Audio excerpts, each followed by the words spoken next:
I want to begin by thanking everyone who's here for taking time out of your Sunday to commemorate Yom HaShoah. For some of us in this room, Yom HaShoah feels very personal. Whenever anybody asks me where I'm from, if I realize that Chicago is not the answer that they're looking for, I don't have one further back than that. Because it was made clear to my grandparents that they were not Polish, and it was made clear to my grandparents that they were not Czechoslovakian. And so, if my kids want to learn where my family is from, the place where they have to go for that kind of education is an institution called Yad Vashem in Jerusalem. Because that will explain to them the story of our family. Barry Weiss, an incredible author and thinker, in her podcast recently explained that for the Jewish people, our vacation from history is over. What we thought was a chapter of Jewish history that would end up in a textbook to generations ago is in fact not history. It's the story that we continue to live over and over again. Yom HaShoah this year brings with it a certain consternation it didn't contain in years prior. If you watch the ceremonies unfold throughout the state of Israel, and in fact around the world, people are trying to make sense of what to do with Yom HaShoah in a post-October 7th world. In a world where massacre of Jewish blood, in a world of vitriolic Jewish hatred, once again rears its ugly head. And so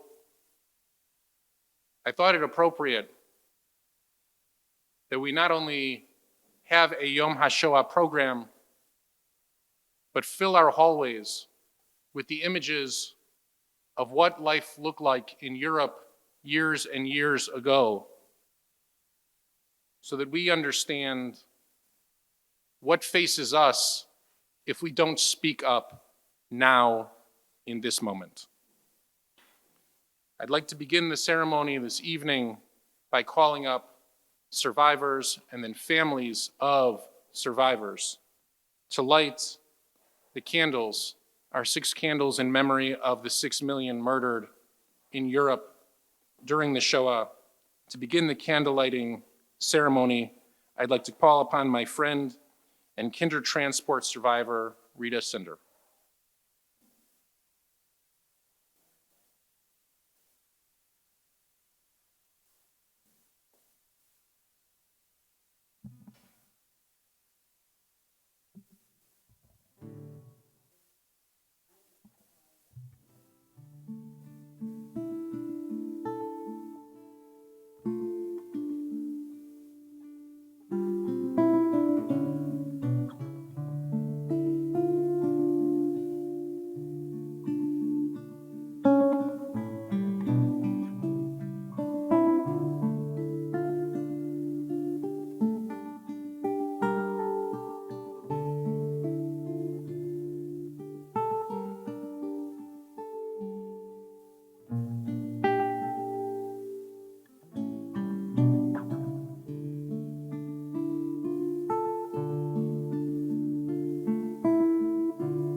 For our next candle, we call upon my friend and survivor from Cafe Europa and VBS, Nancy Klein.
I'm lighting this candle to honor my family, which I lost in Auschwitz and concentration camp. But I survived, and I'm here today to celebrate this day with all of you. Thank you.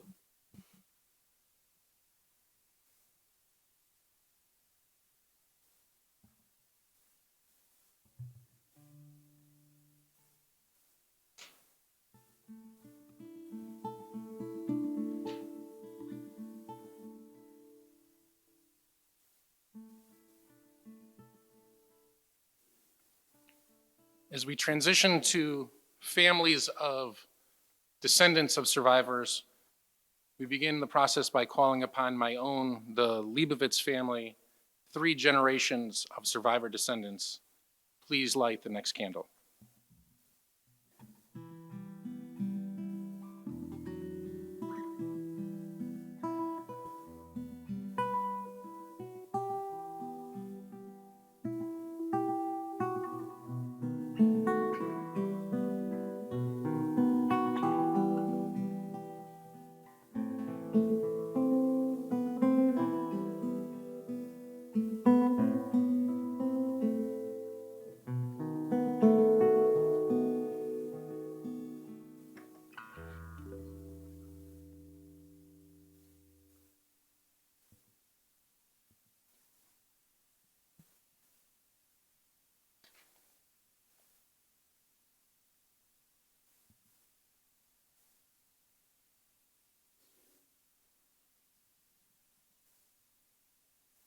My husband and I are lighting the candles for our parents' families.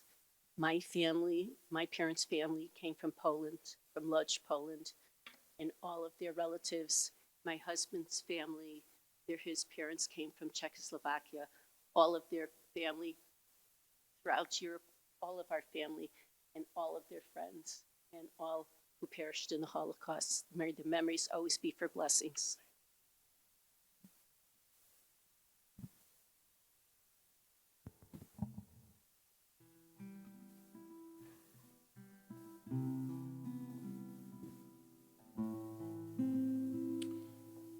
For our next candle, we welcome up the Tykef and Gersh families, descendants of survivors.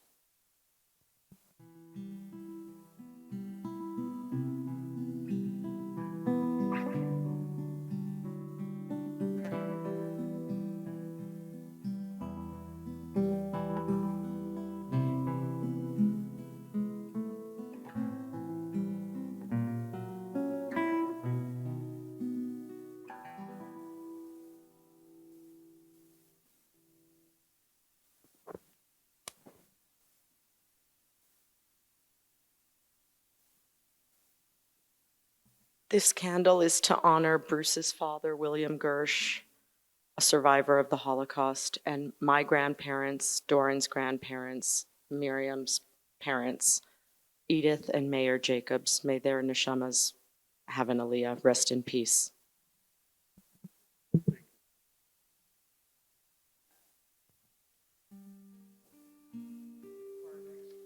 Welcome the Fight family, 3 generations, descendants of survivors of the Shoah.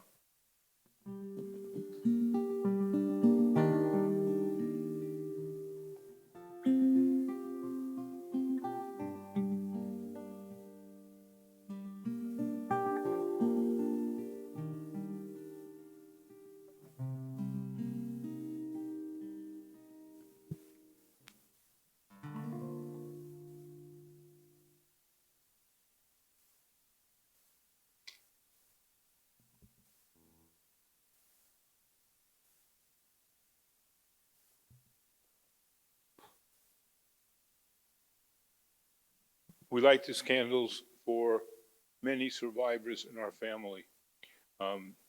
Toby's dad, who was in the camp, which is all these kids' grandfather. My mother's 2 brothers. My father was from a family of 9, 6 brothers and 3 sisters and parents, and they all survived into camp, from camps. And we light the candle for everybody.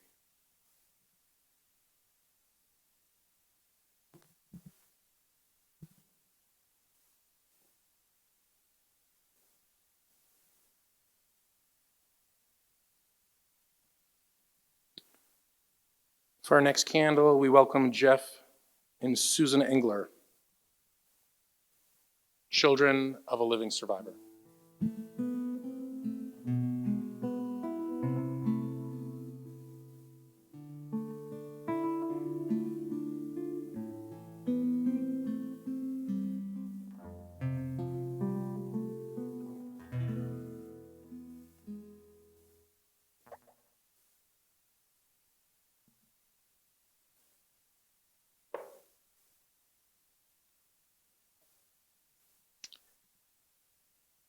Susan lights this candle in honor of her parents who were children survivors from Poland.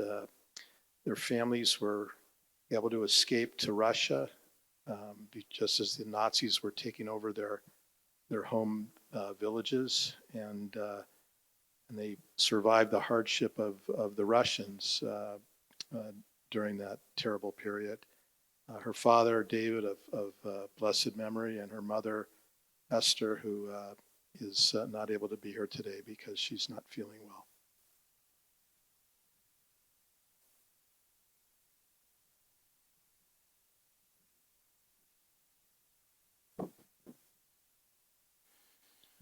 For our final candle, we welcome Leora Rakin, the Executive Director of the David Lavkovsky Project, and family of survivors.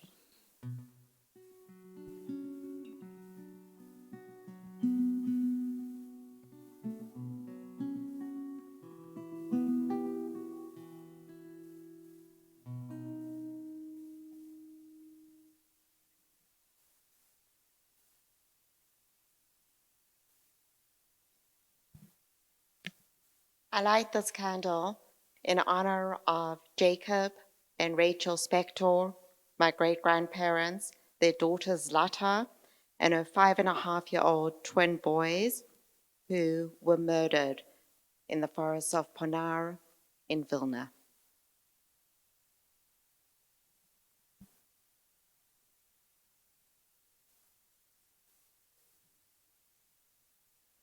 And now our trio this evening has prepared some meaningful music for us to listen to as we reflect on the candle still burning.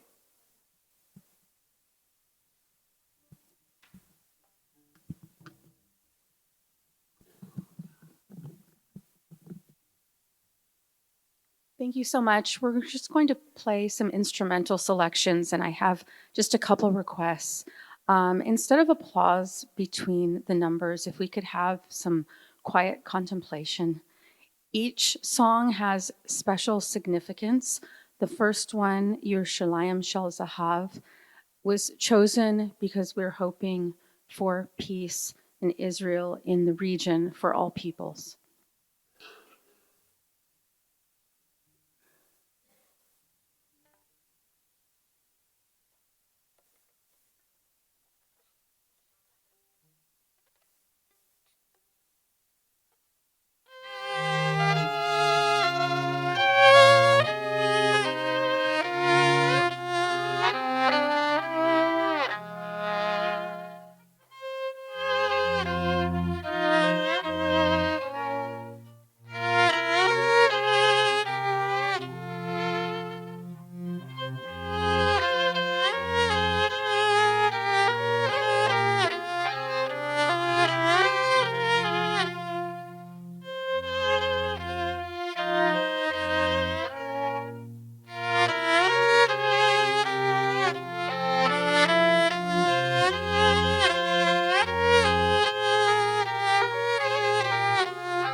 The next song is in honor of my family from Croatia, from Hungary, from Russia, from those Eastern European regions. This is a folk tune called Frela, meaning happy and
I have been very fortunate to play for the survivors group, Cafe Europa, for many years now.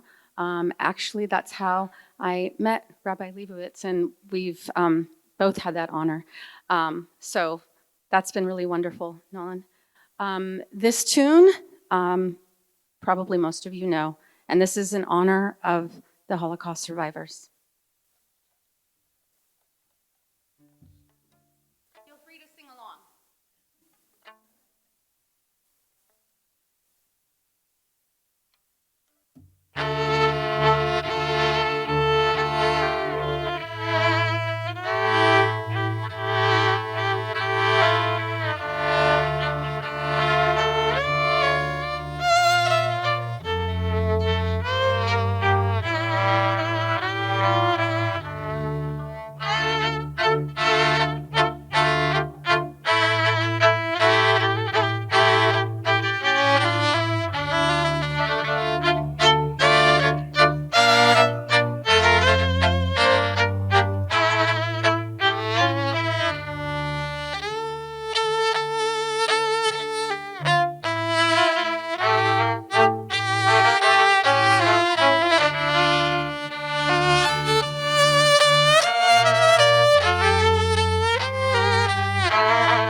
This song actually has kind of a funny story. You have to find some of the levity even in the most sad moments. So many of you know Craig Taubman, wonderful mentor and friend of mine, and he had written a tune to honor his father, and he was very excited to play the song.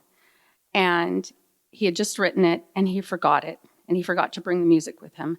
And so he jumped on stage and he improvised the song that we are about to do right now, which is one of my favorite pieces that he's written. And I would like to honor my family, those who perished in the Holocaust from my own family. And also I would like to honor the one-year yard site of my father, brilliant pianist, and the patriarch of my family. So this is also to honor my papa. And I have my mom here today. Thank you.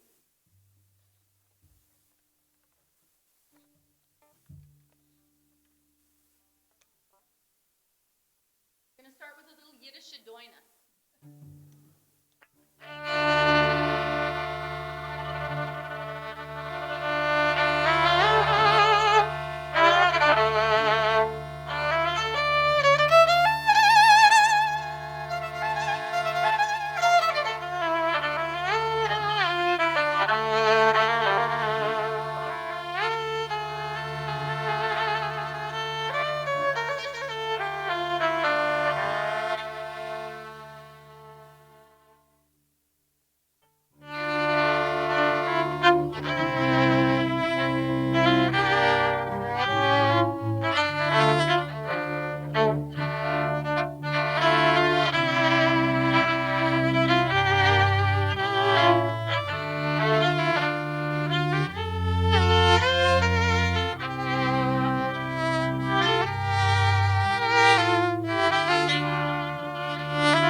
Before we play our last tune, I just want to thank Danny and Jackie and Herschel and Rabbi. Thank you so much for including the music in this as well. It's very meaningful to me. This is one of my shul homes, so I feel very grateful to be here. I also want to introduce Circe Diaz Gamero, my wonderful cellist. Thank you. And Jennifer Wu on violin. Thank you. And once again, I'm Janice Mountainer Markham. And and Jackie and I thought this would be a fitting way to end this musical portion, which is a contemplative Oseh Shalom, because that's what we want. We want peace. And Yom HaShoah is so related to that. And that's what we pray for. That's what we hope for. That's what we work towards. And we hope this music will be healing.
I want to thank Janice and the trio as well. Thank you very much for being here this evening. 8 years ago, I was asked to volunteer my time to do one service for Cafe Europa. It's the largest community of Holocaust survivors in Los Angeles that receives support from Jewish Family Services. That was a Rosh Hashanah service 8 years ago. I came to a lunch, and I have done every Rosh Hashanah and Hanukkah and Passover and you name it at Cafe Europa for 8 years. And every single time I walk into that room, whether it be in the Valley or whether it be on Fairfax in the city, I see Janice there tuning up her violin. And Janice has an incredibly special soul. Everybody who comes and volunteers in that space feels a sense of responsibility and family. to everyone in Cafe Europa. So thank you, Janice, for always being there and standing by our side.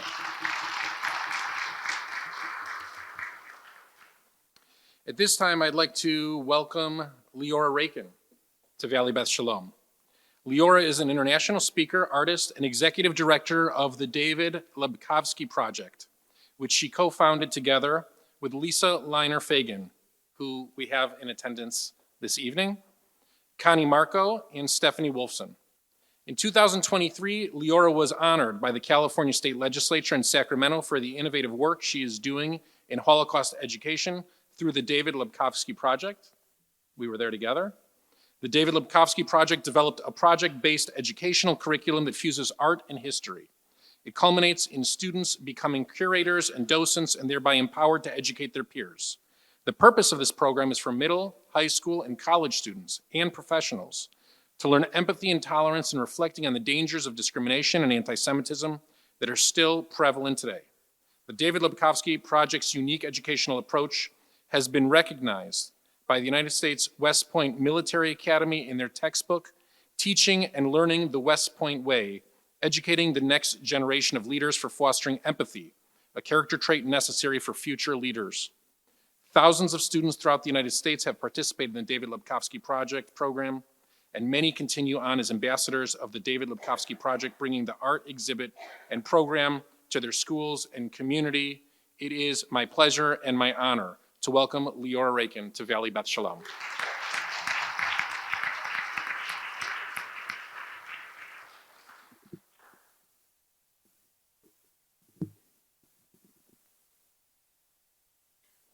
My great uncle, David Lebkovsky, had these intense blue eyes.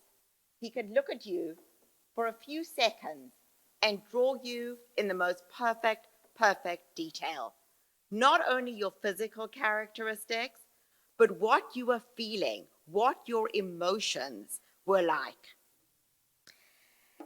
He drew somewhere between 400 to 1,000 pieces of art using acrylics, pencils, charcoal. And this body of artwork documents life before, during, and after the Holocaust, as well as his time living as a free person in Israel. I grew up, as you can tell from my accent, in Cape Town, South Africa.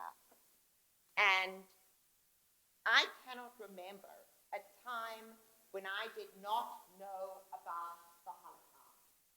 These paintings that you see on the screen and that you see in the exhibit are of my great-grandparents, Jacob and Rachel Spector, the house that they lived in, warm and friendly and inviting in the first one, and in the second one, forced by the Lithuanian collaborators and the Nazis to leave their home, move into the Vilna ghetto, and from there to the forests of Ponar, where they were stripped of their clothing and shot into mass pits.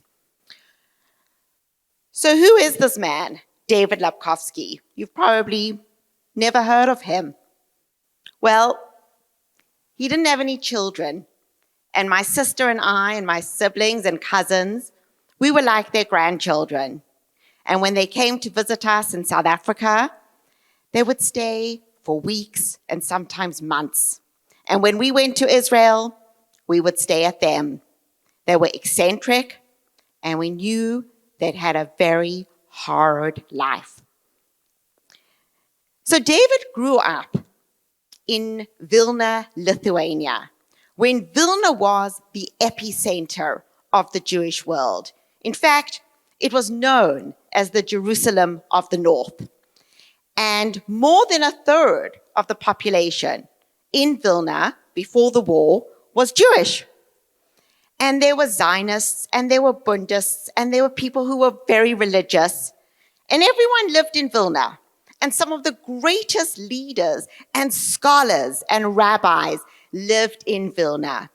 And David Lebkovsky felt so connected to this community that he wanted to document what it was like.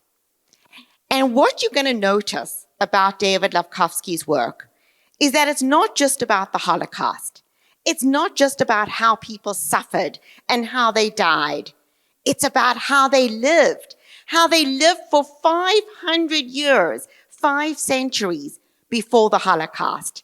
Their daily interactions, going to the great synagogue in Vilna, interacting, selling pickles, selling herring, having a little bit of a discussion with their friends, maybe going to the great synagogue in Vilna for the high holidays that could accommodate 5,000 people, and maybe taking a book out of the Strachan Library where everybody was welcome.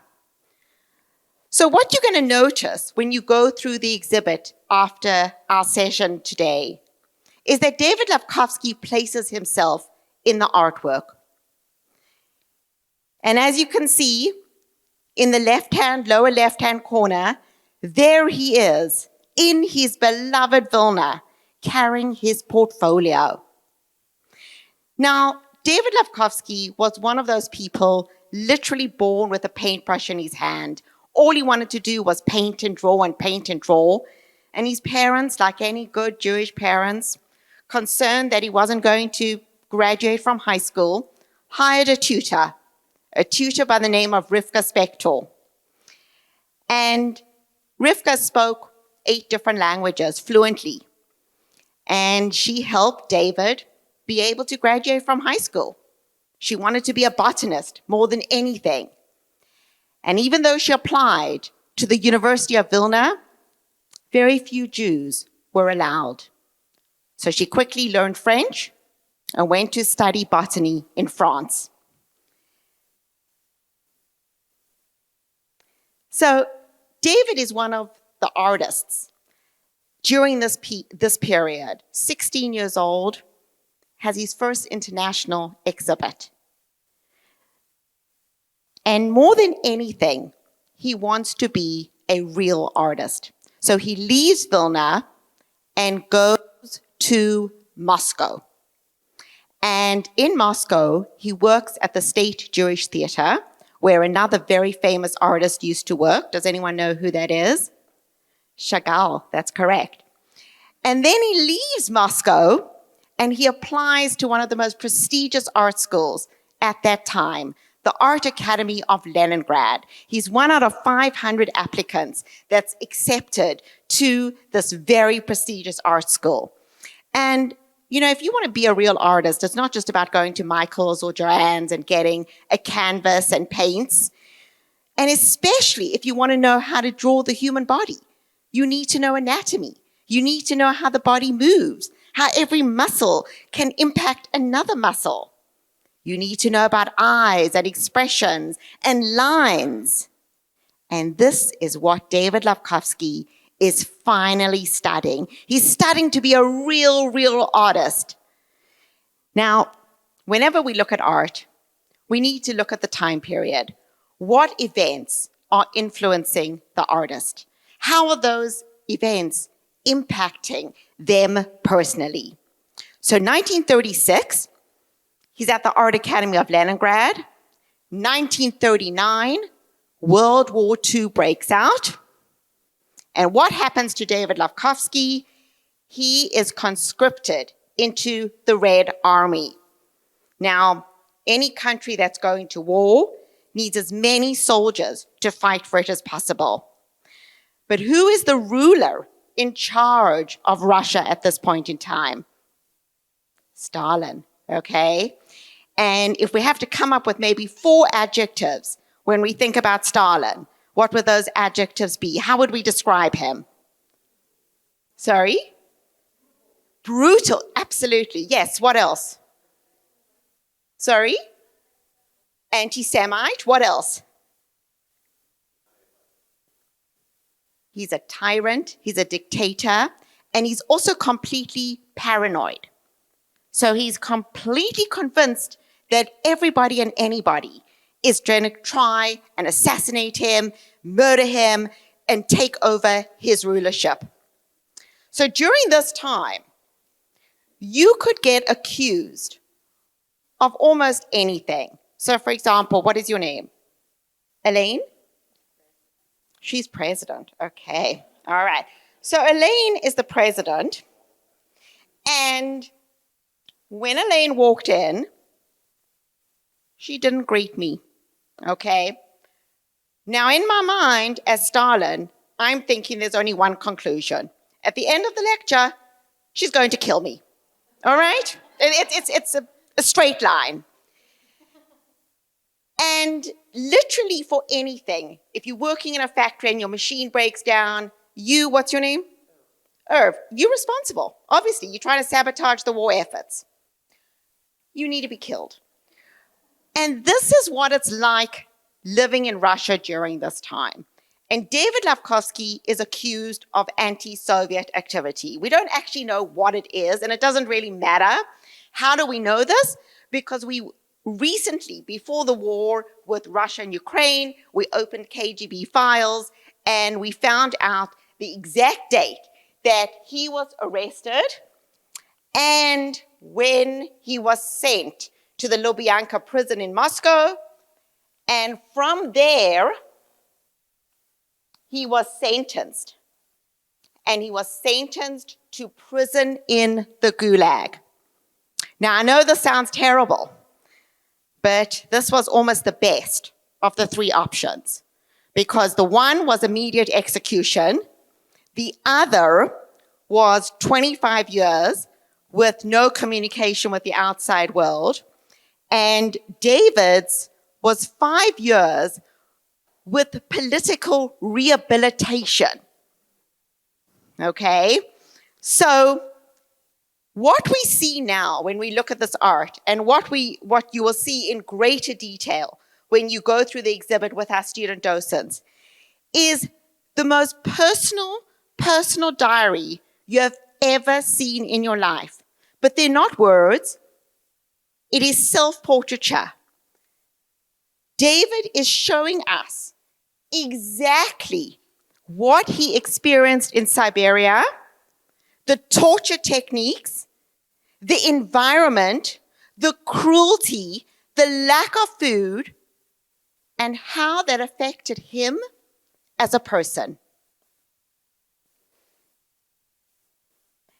Very few people know what happened in Siberia during the war.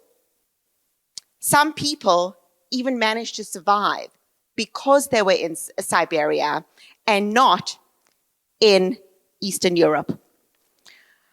The man in the middle is David Lavkovsky. All the pictures of him in Siberia, he puts himself in the picture. He wants you to know what he experienced, whether he was asleep, whether he was awake, the desperation for food, and how this impacted him personally. So David Lavkovsky somehow survives his time in Siberia actually through his artistic skills. In prisons throughout the world, there are gangs, and as soon as you become a member of a gang and you get initiated, you're going to get a tattoo. And David becomes the prison tattoo artist. And in this way, he's actually able to get a little bit of extra food, a little bit of protection, and he does survive his time in Siberia. Now, you've got to remember that there is no communication. It's not like, you get a regular email update of, okay, what's going on in Vilna. No, nothing like that. They don't know. But the war ends in 1945, and in 1946, David and Rivka actually are allowed to return to Vilna, Lithuania. And what do they find? Complete devastation and destruction. 95% of the Jewish community has been murdered. And what does David start doing? He starts drawing and painting this destruction. And what happened to the Jewish community of Vilna? Being forced into the ghettos, the starvation, the overcrowdingness, the actions, and finally, the mass pits in the forests of Ponar. And 14 years, David and Rivka have to stay in Vilna. They can't get out. It's now the Soviet communist regime. And if you want to leave, it means you're dissatisfied. So 14 years, they are living in Vilna. Now, during this time, you are not allowed to talk about your experience in Siberia because you could still be deported again. And you are also not allowed to talk about the Holocaust. You're also not allowed to practice being Jewish. And it's probably the loneliest time of their entire life. My grandfather has the first conversation with his sister, Rivka, after 30 years of not hearing her voice. And in 1958, they are given permission to go and live in Israel. 1959, he's allowed to take some of his art with him to Israel, and he continues painting the minute he gets there. And in 1959, he has this art exhibit of his work. What you've seen, what happened during the Holocaust, what life used to be like. And artistically, this work is beautifully reviewed. Personally, nobody wants to see the art.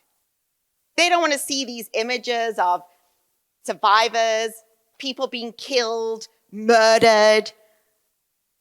It's too raw, it's too soon. And David Lavkovsky saw himself, the very reason that he stayed alive was the purpose of documenting. He believed people would want to see it, but they did not want to see it then. Nobody wanted to talk about it. And he draws and he paints and he draws and he paints. And in his later life, he starts painting different images. Images of Jerusalem, of Sfat, of fruit and flowers, of healthy, happy Israelis and people and loving life. And his colors change and the shades change.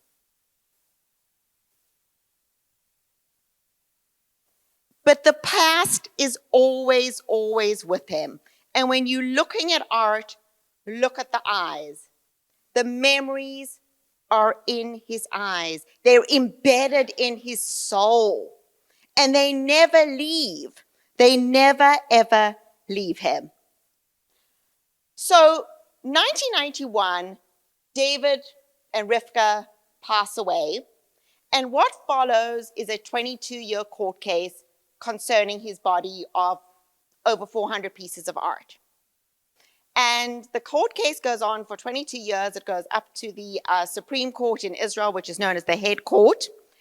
And I believe in 2015, 100 of the original pieces arrive at my mother in Los Angeles, and 100 to my uncle in Israel, and 100 to my aunt in South Africa.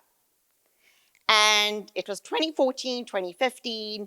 I went for Sukkot dinner to my friend Lisa, and I shared this crazy story with her about this artwork. And her immediate reaction was, "You need to speak to my friend Connie." And Connie's in the front row here. And together with Stephanie Wolfson, we realized what we needed to do. And it wasn't about exhibiting the art. It was about using the art as a vehicle to educate people throughout the world, and specifically students, but not educate them, empower them. Empower these students to become docents and curators and peer-to-peer educators. We've taken this program now to over 70 different locations, not only in the United States, Mexico, Lithuania, Germany, South Africa. And what we see is that art is a universal language. It has that ability to both be tangible, but also to evoke emotions. And when we come into a school, or students do a program with us, as a curator, they need to know everything about the artist and everything about the time period in which the artist lived. So we developed this educational program. Now we had to test it. So we selected 2 schools. One, a Jewish day school in the San Fernando Valley, and the other, a public school, actually it's a charter school, dual language English-Spanish school with 8th grade students. When we first went into the charter school, not a single student had ever heard of the Holocaust. Not a single student had ever heard of the Holocaust. And these students, through this educational program, myself, Connie, Stephanie, Lisa, we'd go in there every week with the artwork, teach them how to read the art within the historical context, culminating in an exhibit to the community and to their peers. So these students were actually educating their parents and their peers about the Holocaust and Jewish history. This is a poem by Javier.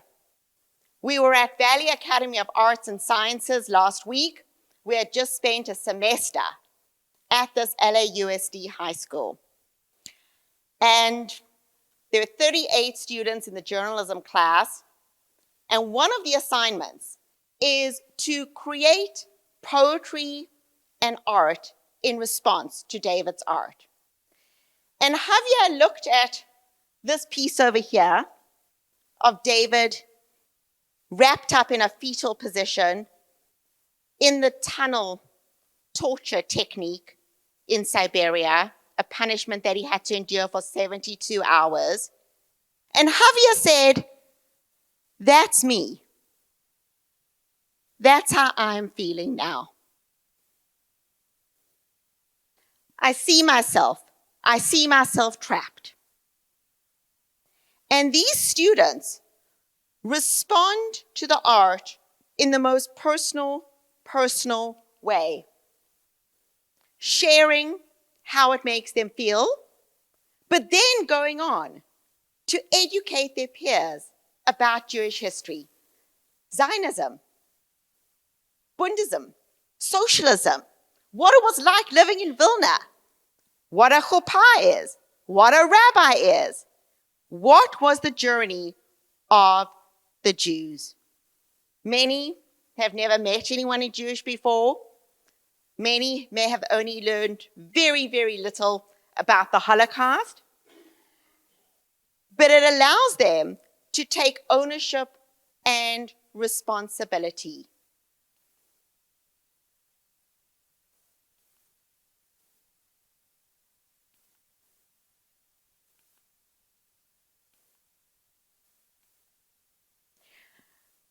This week, I was watching your YouTube video. And one of the things you said was, show me where our righteous Gentiles are during this time. And I want to share that on October 8th, the first person that reached out to me was one of our Hispanic student docents. "Leora, are you okay?" I said to Sophia, "You have no idea how much your email means to me." We had budget approval to go into a Los Angeles Unified School District school. A few weeks before, they called to say, "I'm sorry, there's no budget." And we reached out to someone who is not Jewish. And they said, "You know what? I'm going to reach out to my friends and I will match whatever they do. You have to do this program." And last week, with everything going on the college campuses, after 17 hours in an LAUSD school, we brought the DLP exhibit to Valley Academy of Arts and Science. I was very nervous. Firstly, there was a possibility that they were going to cancel all this hard work that the students had done. There was one student in the class who did not want this to go ahead and was trying to influence the other students. And I called up the head of school and I said, I'm concerned. She didn't say very much. She's a woman of very few words. But on Tuesday night and Wednesday and Thursday, when this exhibit opened, she did not leave the auditorium once. She stayed by our side the entire time, while every single class came through the exhibit, while the students educated their peers. She stayed there to make sure nothing happened on her watch.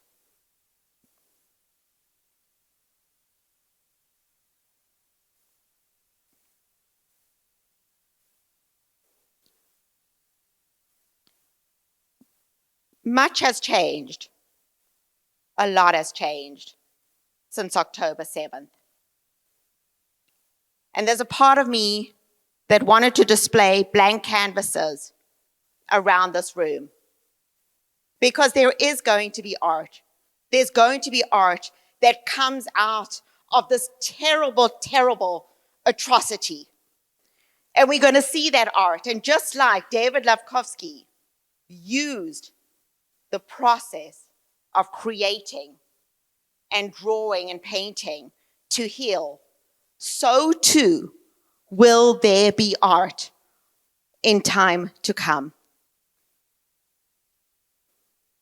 It was about a week before my wedding, and my grandfather called me up and he said, Leora, I've got your wedding gift from Rivka and David Lavkovsky. And I said, but you know, they did. How did they even know what was on my registry? And I go to his house and I'm thinking all these amazing things, like maybe it's to Mauritius, maybe it's like Hawaii. I'm thinking all these amazing things. And he takes out a very, very small single silver teaspoon. And he gives it to me. And he said, when Rivka and David left Vilna, all they could bring with was the art and 6 silver teaspoons. And they asked me to give one to each grandchild on their wedding and to remember our past. Thank you.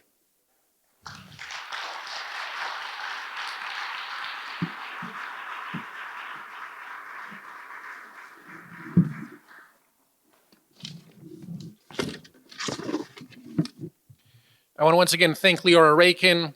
And if you've not had the pleasure, please enjoy walking up and down our newly remodeled cinder atrium, the hallway, and spend time with each of the portraits of the David Lavkovsky project. It is really going to stir your insides and force you to reflect on a world that was completely destroyed. And now, to set the tone once again, we will enjoy music from our own incredible cantorial talents of Cantor Raffi and Cantor Fox. Thank you, Rabbi. I'm about to sing for you one of the most beloved Yiddish lullabies of all time. You might wonder, why is a cantor with Persian parents who are here singing a Yiddish lullaby? And I don't need to tell you that the Shoah wasn't just a tragedy that happened to the Jews of Europe. It was a tragedy that happened to every single Jewish person. We are all part of one family. We are all part of one beating heart. So it is my honor to sing Eufen Pripitschik. And I want to give a special thanks and all my love to Cantor Fox, who taught me so much about Yiddish language and culture, who helped me with the pronunciation of this lullaby, who's a dear friend that I adore. And I just want to read you the last paragraph.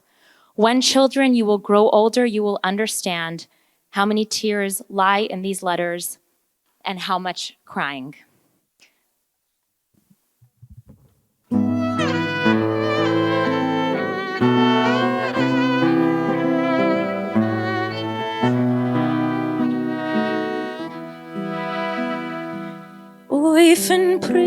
schick brennt a Feuer und in Stub ist heiß und der rebellierend kleine Kinderlach dem Aleph beiß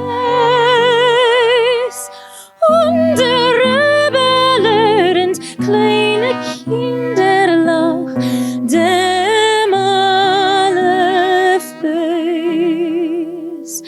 Sogt che Kinderlach, gedenkt che Teiere, was ihr lernt, du. Sogt che noch amol und tage noch amol, kommet alle vor. Sogt che noch amol und tage noch amol, kommet alle vor.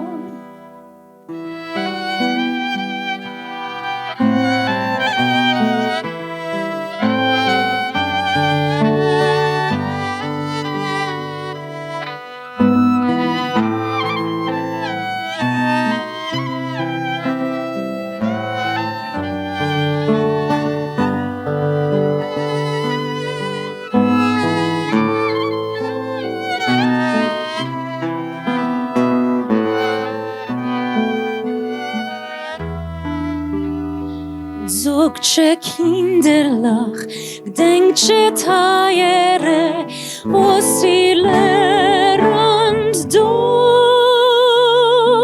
Sogt che noch amol und tage noch amol, kommet alle vor. Sogt che noch amol und tage noch amol, kommet alle vor. Als ihr wird Kinderlach älter werden, wird ihr allein verstehen,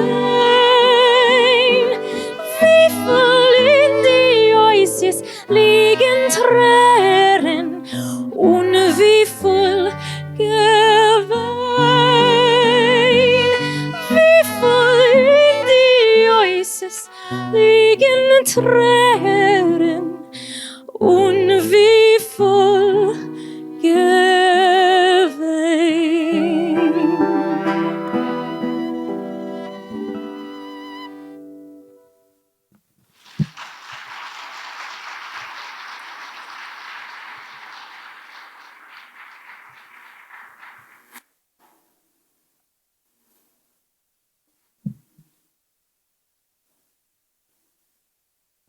Zognish Kainmal became the partisan hymn and the hymn that we remember the Holocaust with. It was written by Hirsch Glick in the Vilna ghetto. He was a young man and he wrote, "Don't say that this is the last road, that this is the last trip of the Jewish people. Wo gefallen sie Spritz von unser Blut, where there was a burst of our blood, sprotzen wird dort unser Gewurre, unser Mut." Someday, our power, our Mut, our mood will grow here. And sing with me if you know it. The melody is very simple. Let me just tell you for a moment. He wrote this in the Vilna ghetto. After he got out of the Vilna ghetto, when they transferred the people, when the ghetto was liquidated, Glick did not show up to join his partisan comrades, the Partisaner, because the Gestapo intercepted him and sent him to a concentration camp in Estonia. When the Red Army began its assault on the Baltic countries, Glick, Hirschke Glick, escaped from the camp to the nearby woods where he died in the struggle against the Germans. Partisaner hymn Zognish Kainmal.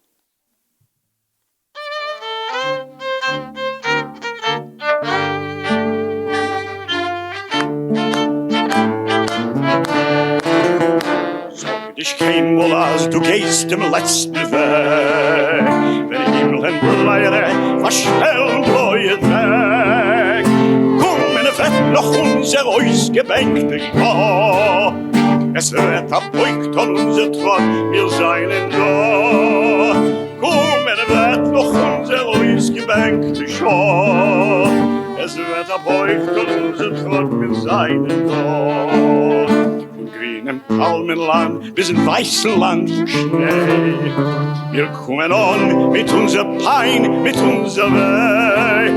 Und wo wir fallen, ist ein Spritz von unser Blut. Sprotzen wird dort unser Gewurde, unser Mut. Und wo wir fallen, ist ein Spritz von unser Blut. Sprotzen wird dort unser Gewurde, unser Mut. Das Lied geschrieben ist mit Blut und nicht mit Blei. Es ist nicht kein Lied für ein Feugeläufter frei. Das hat das Volk zwischen Fallen die gewähnt. Das Lied gesungen mit Naganes in der Hand. Das hat das Volk zwischen Fallen die gewähnt. Das Lied gesungen mit Naganes in der Hand. Das sag nicht keinmal, du gehst dem letzten Weg. Wenn Himmel in Bleire verstellen bläuet weg. Komm, wird noch unser ausgebänkte Schar. Es wird abbeugt von unser Tron, wir seien da. Komm, wird noch unser ausgebänkte Schar. Es wird abbeugt an unser Tron, wir seien da.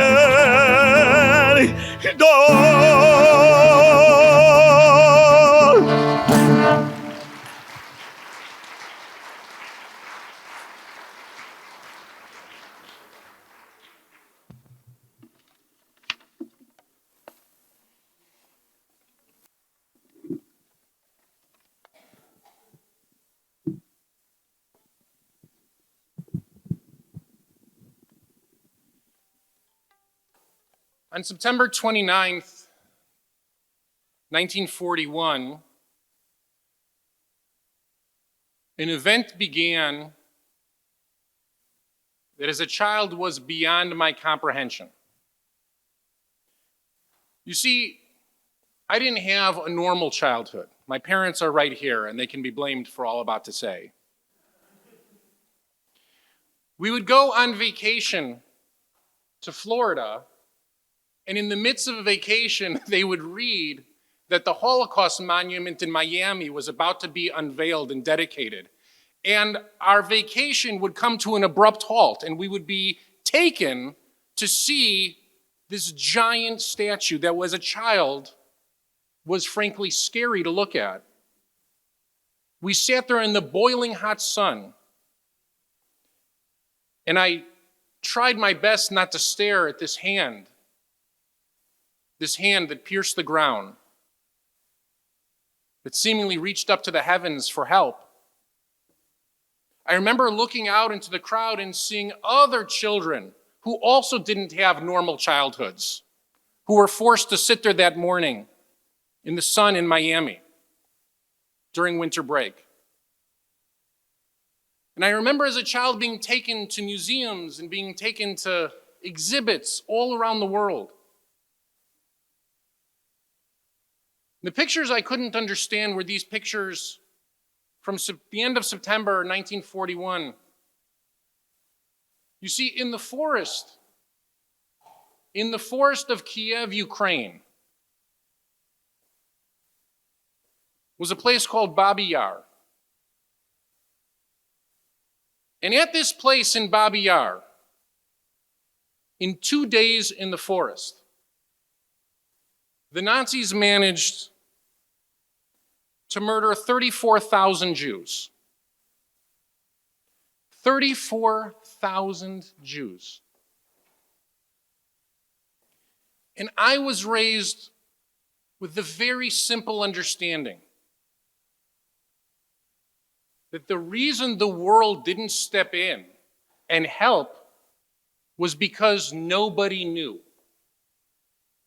Nobody knew what was going on in 1941. As a matter of fact, The Forward magazine, the Jewish publication here in America, didn't even cover Babi Yar as an event for another 2 years in 1943 because it was so unbelievable to the American Jewish mind that such an event could take place, that they needed to confirm the facts and figures of the event before they dare publish it, lest they besmirch the reputation of the Nazis. I still don't understand. But it's not true that nobody knew. It's not true. That was part of the false education I was given as a child. Plenty of people knew. In 1941, a lot of people knew that the Jews were on the ropes. People were invited to Germany month after month. The most famous picture of these types of meetings that now appear in publications around the world is a meeting in 1941 between Adolf Hitler and the Grand Mufti of Jerusalem. The Grand Mufti, who stood as the leader of the Arab people in British mandate pre-state Israel, he understood from this meeting that Jews were simply allowed to be murdered all across the world. Maps were shown to him. Promises were made. The Nazis would, in fact, succeed. People knew. And the reason we know that people knew was because in 1941, there was another massacre that occurred to the Jewish people of which I had no knowledge about until recently. It was an event called the Farhud in Iraq. The Farhud in Iraq was an evening in 1941 when hundreds of Jews were massacred, houses were torched, synagogues were looted. What they believed, the Iraqi leaders of their time, the Arab leaders of that region, before there were nation states there, they believed that it was open season. And there were, in fact, no repercussions for the Farhud. The Jews of Baghdad and Basra ran as fast as they could to try to relocate to pre-state Israel. And because they could more easily mix with the local population, the British mandate did little to stop them, as opposed to the Jews of Europe who tried to come on the Exodus boats and were turned around. The reason I speak to you tonight of the Farhud and of Babi Yar is because Babi Yar was hidden from us, and October 7th was Babi Yar in color transmitted into the pockets of my children for us to watch in real time. The same exact tactics. 70, 80 years later. And while we watched those videos in horror, many around the world took from the October 7th videos exactly what they took from Babi Yar all those years ago. That Jew hatred is once again permissible and it's open season. And you can see it unfolding in so many ways around the world. Not simply what happens in the forest of Kiev stays in Kiev, not simply what happens in the Nova Festival stays in the Nova Festival. We live as part of a tapestry around the world. And the Jewish people has to know that when that word is spread, that it's open season, it spreads like wildfire. And people who presumably were our neighbors, whether they live in Ukraine or Iraq or here in the United States, they suddenly aren't so polite.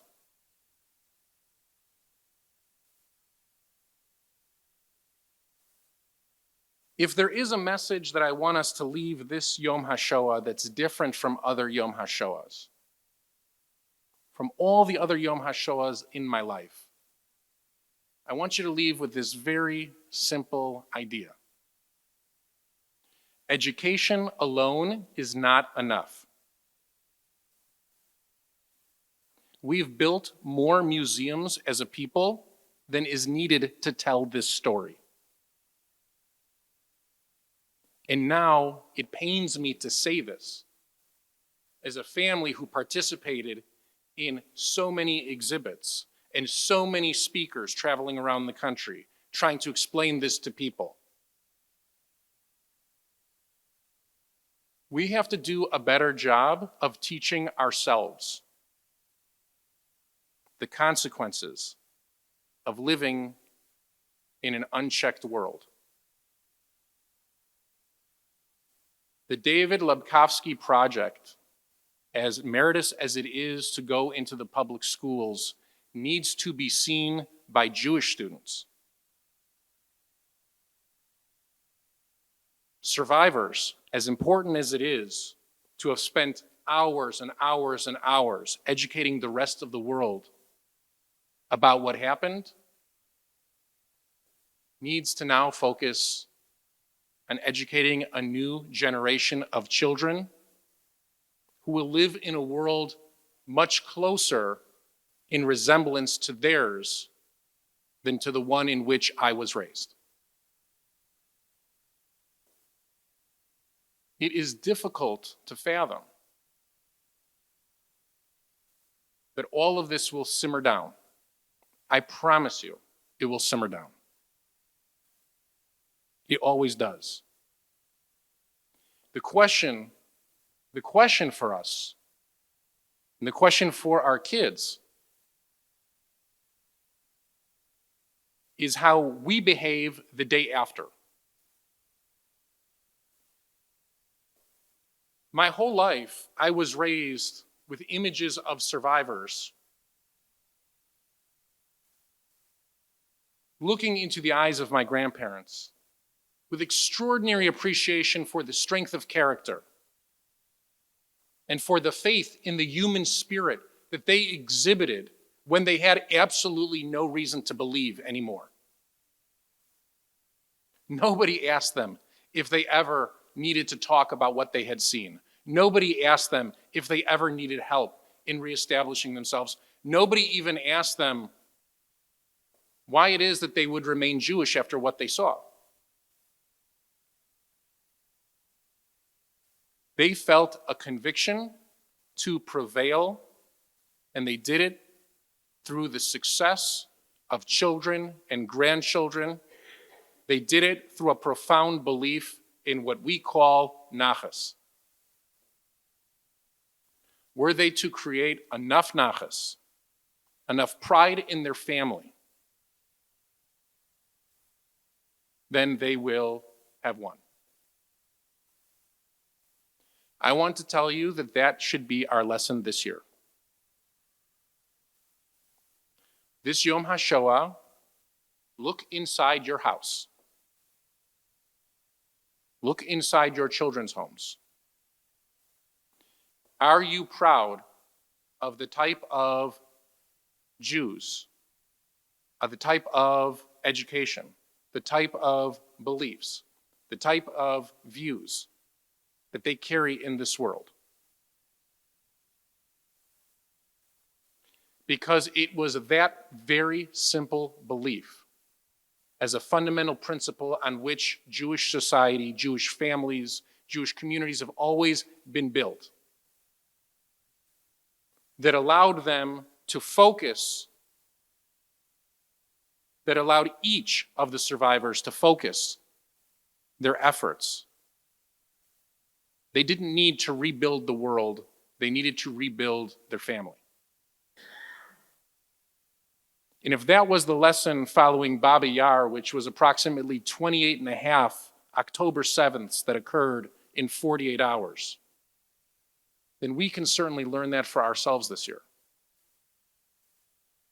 It's easy to walk around and say, they should know this, they should know that, they should know better what they're saying, this is false, that is false. And certainly we've brought in mavens in communication and media here to speak to us. We've brought in diplomats to speak to us. We've brought in all kinds of speakers here at VBS. Education, so much education. What matters most is that we see the images that are on display in Washington, D.C. at the Holocaust Museum. That we walk the hallways of Yad Vashem. That we listen to the stories of Babi Yar and the Farhud. Because today as we speak, Shlomo Mansour, 86-year-old Shlomo Mansour from Kibbutz Kisufim, sits in captivity in Gaza. A survivor at 4 years old of the Farhud, and the last to bear witness to that kind of uprising. He fell victim once again on October 7th. And I'm sure if you read all of the quotes by his children and grandchildren, they believed that those types of massacres were not possible today. They believed that he believed that the world had simply changed. But I would argue that what has changed about the world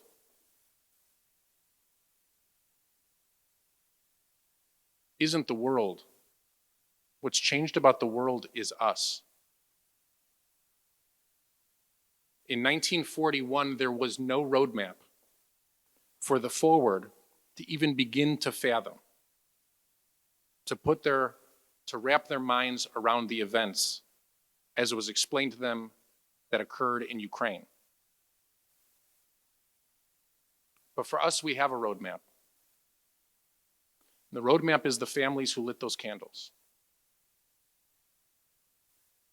The roadmap is the conviction of all of those righteous souls who walked out of the camps, who were carried out of the camps, whose memory was carried out of the camps. The strength of character that it took to rebuild, to build again, to build stronger. I believe that the generation of our children is that generation. The generation that's going to build stronger, that's going to build differently, that's going to build because we tell them that there is no other choice but to keep building, because as Jews, we are builders. As shocking as October 7th was, it should not be surprising. We sat through years and years and years of Holocaust education.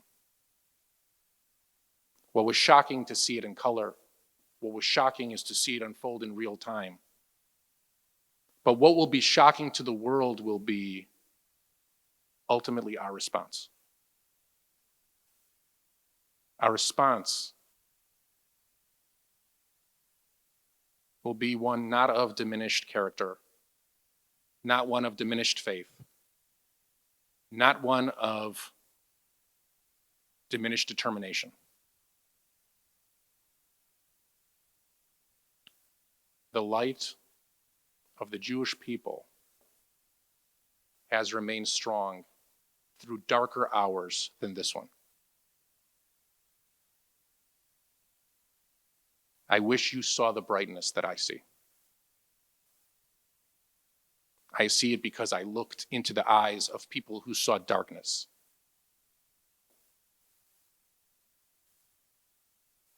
And I saw in their eyes love and pride.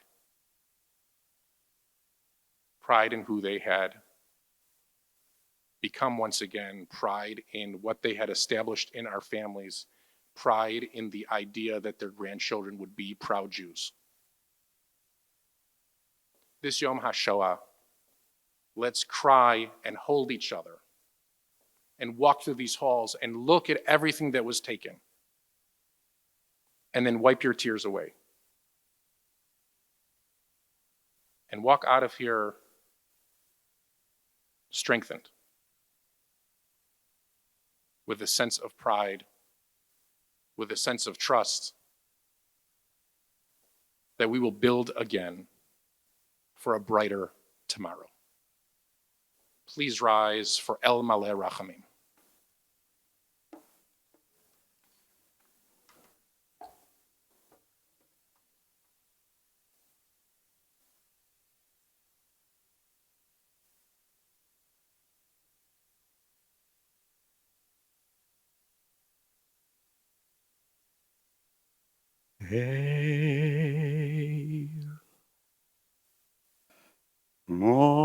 Molei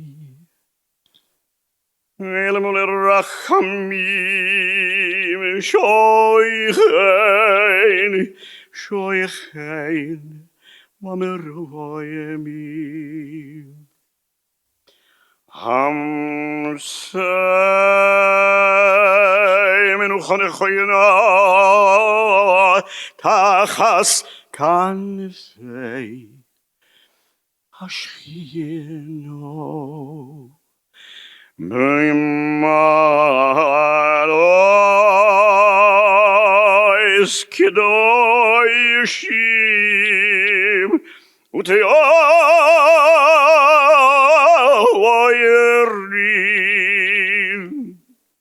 B'malois Kedoshim Uteoyerim Kizoyar Arokia Mazirim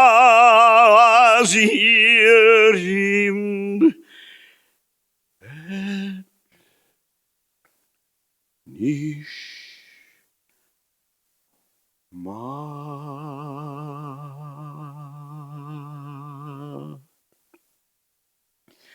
et Nishmas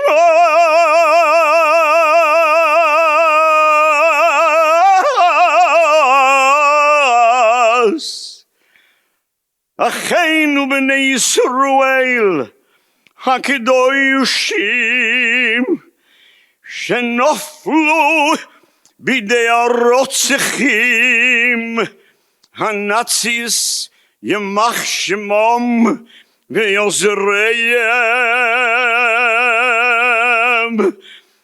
B'Auschwitz Majdanek Treblinka, Ghetto Varshe, Ghetto Vilna, Vishar, Machanois Hashemad, B'Europo, Shenehergu, V'Nishchetu, ונגברו חיים בכל מיסויס משורייס ואחזוריות ושנופלו על קדושת השם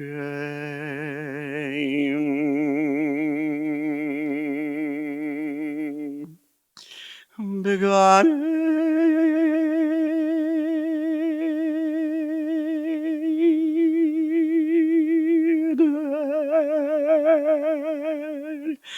בגן עדן תהיינו חוסם לוחין בעל הרחמים אסתירם בסייסר כנופךו leoilomim. Vitzroyer bitzroyer achayim. Bitzroyer achayim. Es nishmoisei.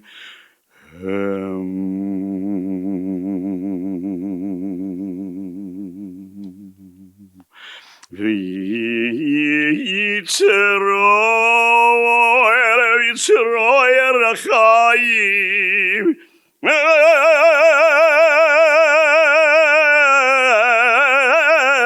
Es nishmoisei.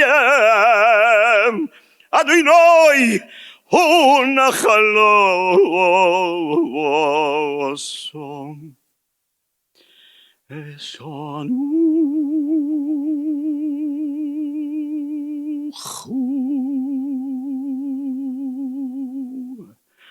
b'sholom al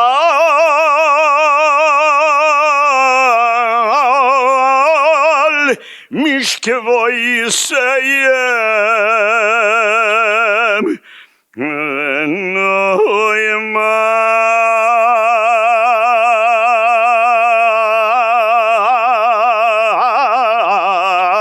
Join me in saying, Amen.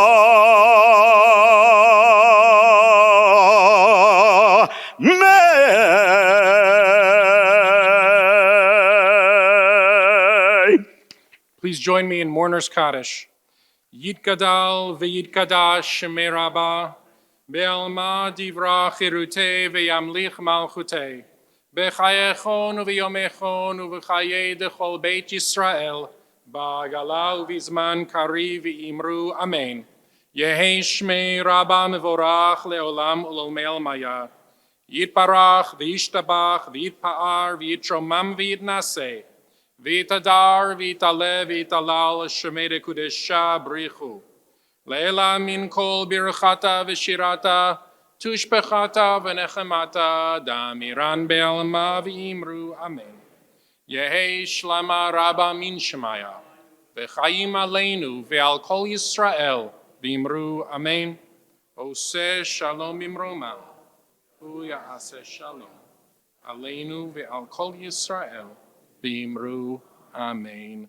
The one who fashions peace, may that one force that unites us all fashion a new hope for the Jewish people to move forward from this place. May we carry forward the memories of all those murdered during the Shoah. We walk out of here tonight with strength anew. And let us all say, Amen. Thank you for joining us this evening.